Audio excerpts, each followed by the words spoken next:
WhatsApp enables and welcome back to the channel. Well, वैसे तो मैं रूटीन में स्टॉक शेयर करते ही रहता हूँ और उसको हम रेगुलर बेसिस पे वैसे भी स्टॉक्स को ट्रैक करते ही रहते हैं। बट अगेन दिवाली पे एक मुहूर्त ट्रेडिंग होती है जिसमें कि स्टॉक्स को कहते हैं कि जब उन स्टॉक्स को लो तो खैर हम उन स्टॉक्स को बेचते नहीं हैं, और मुहूर्त पे जब कोई स्टॉक लिया जाता है वो काइंड ऑफ एक लकी स्टॉक होता है जो कि हमें दिवाली टू दिवाली हम बेसिकली ट्रैक करते हैं। अब हम आ जाते हैं दिवाली स्टॉक्स 2022 के लिए।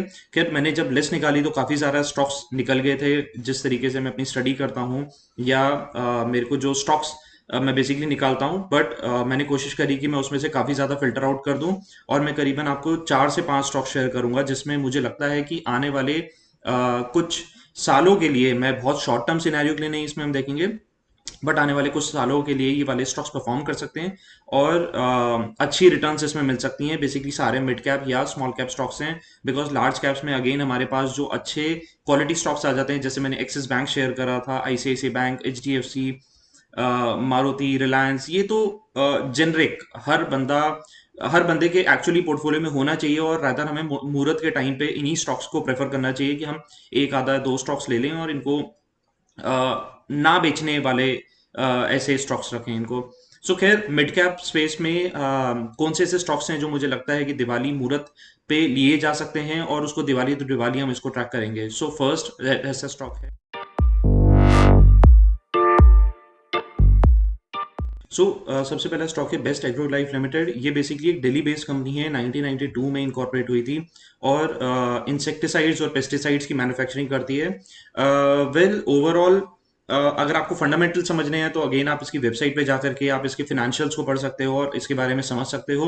बट ओवरऑल अगर मैं यहाँ पे टेक्निकल पॉइंट ऑफ व्यू पर देखता हूँ, डबल टॉप ब्रेक करने के बाद अपसाइड दिखाई, और जो एक्चुअली इसने डबल टॉप ब्रेक करा वो अराउंड 1375 से लेकर के 1390 ऑड लेवल्स, जो इसका पुराना एक रेजिस्टेंस था, वो ब्रेक करने के बाद अभी फिलहाल 1525 पे खड़ा है। तो एक्चुअली अभी करंट सिनेरियो में अगर हम देखते हैं तो जो स्टॉक है basically 1375 1390 is a very good support for stock. अगर ये वीकली बेसिस पे सस्टेन नीचे की तरफ होता है, अगर सपोर्ट ब्रेक करता है, तो फिर यहाँ से एग्जिट होने आनी चाहिए, बिकॉज हमें अपने एग्जिट जोन्स भी पता होने चाहिए कि भाई एक्चुअली स्टॉक कहाँ से नीचे की तरफ जा सकता है। पैटर्न वाइज अगर मैं देखता हूँ, सो इस पर्टिकुलर स्टॉक ने एक राउंडिंग बॉटम भी बनाया है, प्लस स्मॉल बड़े टाइम फ्रेम पर अगर मैं देखता हूँ तो इसने एक कप एंड हैंडल पैटर्न भी बना रहा है, जो कि सिमिलर काइंड ऑफ पैटर्न है, जो कि एक बुलिश पैटर्न दिखाता है। अपसाइड जो मेरे को इसमें मोमेंटम देखता है वो आई फील यहाँ से एटलीस्ट 500 साढ़े 500 पॉइंट की अपसाइड है। नीचे की तरफ जो एक्चुअली इसके एग्जिट जोन्स होंगे वो 1375 1390 का लेवल अगर वीकली बेसिस पे सस्टेन करता है, डाउनसाइड में और ब्रेक करता है, तो फिर वहां से मेरे हिसाब से निकल जाना चाहिए। थोड़ा सा और क्लोज वॉच करते हैं अगर हम इसको थोड़ा सा और बेटर समझने के लिए। सो बेसिकली पुराना एक रेजिस्टेंस था पुराने पर्टिकुलर लेवल्स पे 2021 में, दोबारा उस रेजिस्टेंस को ये टच करा इसने अगस्त में आकर के, देन अगेन सितंबर में आके टच करा। कोशिश अगेन इसने अक्टूबर में कोशिश करी निकलने की, बट यस अक्टूबर एंड में आकर के फाइनली इसने बड़ी एक ग्रीन कैंडल के साथ में निकल गया। यानी कहीं ना कहीं बायर्स का एक पॉजिटिव पॉइंट दिखाता है कि बायर्स अग्रेसिव यहाँ पर हैं बाइंग करने के लिए, और देर आर चांसेस की स्टॉक अपनी अपसाइड मोमेंटम दिखा सकता है। बट अगेन आपको अपने स्टॉप लॉसेस का या अपने एग्जिट जोन्स का बिल्कुल ध्यान रखना है कि भाई किसी वजह से अगर स्टॉक मेरे एग्जिट पॉइंट्स को अगर ब्रेक करता है तो वहां से मुझे निकल जाना चाहिए। डेली टाइम फ्रेम में अगर मैं देखता हूं तो बेसिकली सेम सिमिलर पैटर्न आ रहा है इसमें, और काइंड ऑफ एक इसने फ्लैग पैटर्न को भी ब्रेकआउट दिया था यहाँ से ऑलमोस्ट 1280 1290 के आसपास से इसने एक फ्लैट पैटर्न को भी ब्रेकआउट दिया, और कैरियर भी अपनी अपसाइड दिखा रहे हैं। तो Best Agro Life Limited would be my first Diwali pick, जो मुझे लगता है कि अच्छा परफॉर्म कर सकता है एक मिड टर्म में, या एक दिवाली टू दिवाली का हम एक इसमें व्यू ले सकते हैं। बट यस मेरे को अपने एग्जिट जोन्स का ध्यान रखना है। सेकंड स्टॉक जो मेरे रडार पे रहेगा for the Diwali pick would B,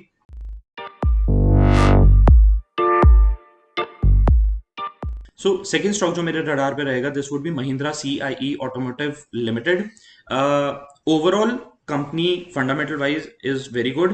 अगर आपको फंडामेंटल्स अगेन पढ़ने हैं तो आप इसकी कंपनी की वेबसाइट पे जा सकते हैं। सो टेक्निकली इस कंपनी के अंदर क्या हो रहा है, बड़े टाइम फ्रेम पर देखता हूं तो ये स्टॉक बेसिकली अपने मल्टीपल टॉप को इसने ब्रेक करा है। एक्चुअली मल्टीपल टॉप के पास नहीं खड़ा है अभी, इसने मल्टीपल टॉप्स को ब्रेक करा है अपने।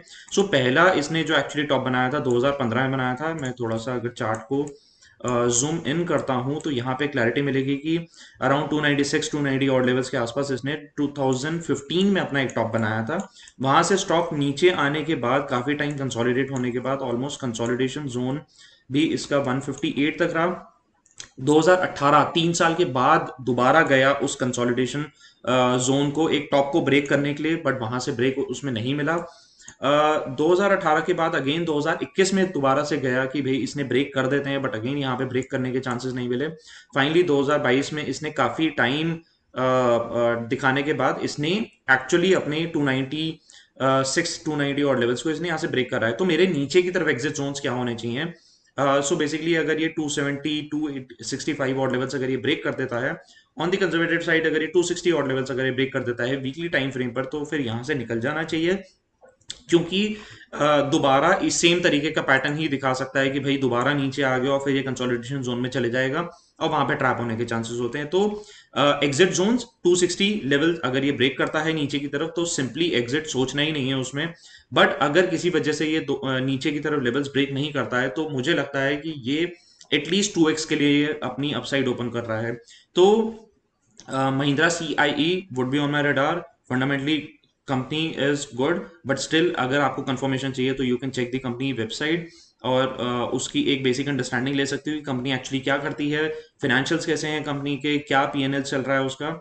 और एग्जिट जोन्स 260 के नीचे अगर ये वीकली क्लोजिंग देता है तो फिर वहां से मेरे को निकल जाना है, सोचना नहीं है उसके बाद। और अपसाइड जो मुझे लगती है एटलीस्ट यहाँ से 2x की अपसाइड लगती है तो 306 का है 2x।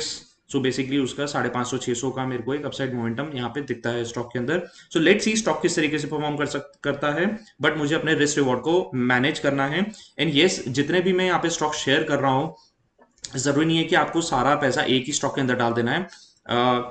कैपिटल को डिवाइड इस तरीके से करना है कि भाई अगर एक स्टॉक चलता है और दूसरा स्टॉक नहीं चलता तो आपका जो ओवरऑल पोर्टफोलियो का जो गेन होगा वो एक एवरेज रिटर्न आपको दो। ऐसा ना हो कि आपने एक स्टॉक के अंदर 10,000 रुपए डाल दिए और एक स्टॉक में आपने 1 लाख रुपए डाल दिए और 10,000 वाला 10x रिटर्न दे रहा है और जो 1 लाख वाला है वो 10% भी नहीं चला, तो कहीं ना कहीं आपका जो ओवरऑल पोर्टफोलियो की परफॉर्मेंस होगी वो बहुत ज्यादा लो हो जाएगी। तो पोर्टफोलियो का एलोकेशन जो है, अमाउंट का जो एलोकेशन वो आपको अकॉर्डिंगली उसमें करना है। सो नेक्स्ट स्टॉक पर आ जाते हैं जो मेरा दिवाली पैक है एंड लेट्स सी ये किस तरीके से परफॉर्म करता है।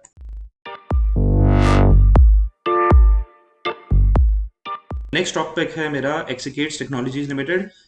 आईटी कंपनी ओवरऑल अच्छा परफॉर्मेंस देने के बाद काफी टाइम से अंडर परफॉर्म कर रही थी और एक पर्टिकुलर रेंज के अंदर घूम रही थी। सो एक्सिकेट्स भी अपनी एक रेंज के अंदर घूम रहा था जो कि अराउंड 106 से लेकर के नीचे की तरफ ऑलमोस्ट 50 45 50 और लेवल्स के आसपास थी।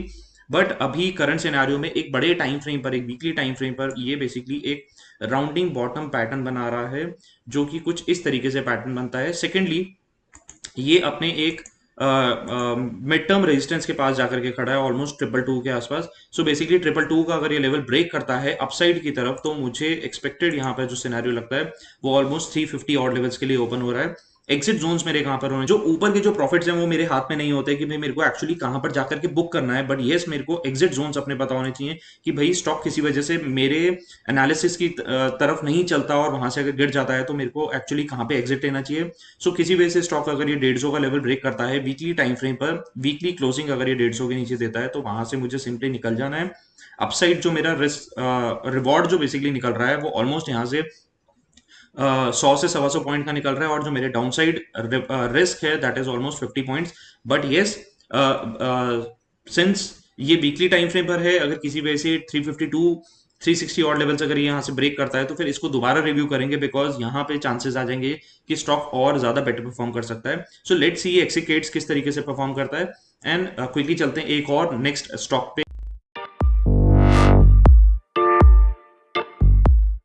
So last stock on my radar is Camlin fine science. ये बेसिकली ये स्टॉक ने अपना 231 का हाई बनाने के बाद वहां से एक डाउन ट्रेंड दिखाया और अभी फिलहाल के लिए ये जो स्टॉक है अपने डाउन ट्रेंड दिखाने के बाद नीचे आया, एक बॉटम बनाया इसने आने ऑलमोस्ट 100 102 रुपए के आसपास और अभी ये अपनी टेक्निकल चार्ट बेसिकली अपनी ट्रेंड लाइन को ब्रेक कर रहा है ऊपर की तरफ। सेकेंडली मैं एक सेकेंड पैटर्न अगर मैं यहाँ पर देखता हूँ तो फिलहाल हम इसको हटा देते हैं। ओके, सो सेकंड पैटर्न जो मेरे को लग रहा है यहाँ पे कुछ इस तरीके से बन रहा है। ओके, सो एक इनवर्स हेड एंड शोल्डर भी बन रहा है। तो दो तीन पैटर्न का कॉम्बिनेशन आ रहा है बेसिकली इस पर्टिकुलर स्टॉक के अंदर। तो मुझे लगता है कि एक परफॉर्मेंस प्लस ओवरऑल कंपनी अच्छी है। अगर आपको अगेन आपको टेक्निकल फंडामेंटल्स के बारे में पढ़ना है तो आप उसकी कंपनी की वेबसाइट पे जाके भी पढ़ सकते हो। But technical point of view से दो पैटर्न्स, एक तो अपनी ट्रेंड लाइन को ब्रेक कर रहा है, एक डाउन ट्रेंड में आने के बाद बेसिकली अपनी ट्रेंड लाइन को ब्रेक कर रहा है, ऑलमोस्ट सिमिलर लेवल्स पर आ रहा है, और एक inverse head and shoulder pattern भी बना रहा है। तो बेसिकली इस स्टॉक को मैं रडार पे रखूंगा। 137.50 पर चल रहा है।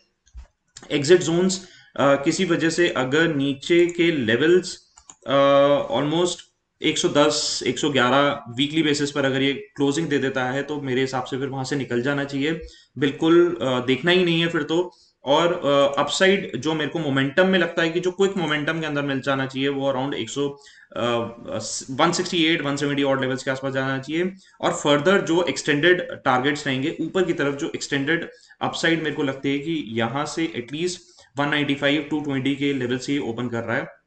सो कैमलिन फाइन साइंस को रडार पे रखना चाहिए, प्लस जो बाकी मैंने तीन स्टॉक्स शेयर करे, ये चार स्टॉक्स रहेंगे मेरे दिवाली पिक पे। और अपना पोर्टफोलियो एलोकेशन, अगर आप फॉर एग्जांपल आपने अगर डिसाइड कर रखा है कि मेरे को दिवाली पे 1 लाख रुपए मुहूर्त ट्रेडिंग के टाइम पर मेरे को इन्वेस्ट करने हैं, तो मैं एडवाइस करूंगा कि बेसिकली चारों को एक सिमिलर अमाउंट में डिवाइड करना है। ऐसा नहीं कि किसी स्टॉक में ज्यादा पैसा डाल दिया और किसी स्टॉक में कम पैसा डाल दिया, तो जो मेरा एवरेज पोर्टफोलियो का रिटर्न आएगा वो फिर ऊपर नीचे हो सकता है। सो फोकस करना है कि एक्चुअली जो एलोकेशन होना चाहिए वो बिल्कुल परफेक्ट होना चाहिए। सो आई होप आपको ये पूरे ओवरऑल स्टॉक्स पसंद आए होंगे। इन केस आपको इन स्टॉक से रिलेटेड कोई क्वेरी है तो you can comment down below, मैं उसके डिटेल शेयर कर दूंगा। और अगर आपके पास स्टॉक से रिलेटेड कोई और इन्फॉर्मेशन है तो आप कमेंट बॉक्स में शेयर कर सकते हो, सो दैट बाकी लोगों का भी बेनिफिट हो जाएगा उसमें। तो thank you so much for watching the video. I hope आपको ये वीडियो पसंद आई होगी।